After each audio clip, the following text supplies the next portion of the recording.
bata. Na sa Ginoong Jesus mao imong Ginoo.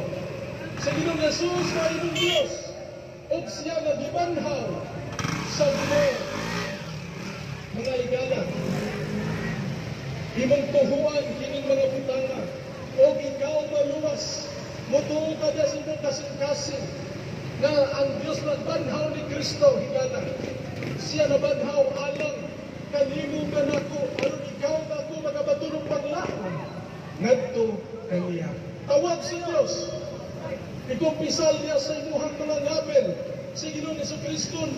Nagsulti siya mga higala sa sinugdanan pa lang sa pagsugod niya sa iyang pagmentala sa maayong balita dito sa kadalanan sa Jerusalem, dito sa Israel. Siya nagsulti mga higala, repent, hinulsuli ang imong mga kasalanan. Ang tanan imong mga sala, hinulsuli. Unsay mo di kasabot niining paghinulsol? Ang paghinulsol mao ang pagtalikod sa imong dautan nga binuhatan. Ug musunod ka sa kabubuton sa Ginoo. Musunod ka sa sugo ni Kristo. Mao kining pag-usab sa imong mga panghuna-huna. Kung ang imong huna-huna kaniadto pulos lamang kadautan, karon ang imong huna-hunaon mga espirituhanon na mga butan. Mao na mga higala ang repentance. Mao na ang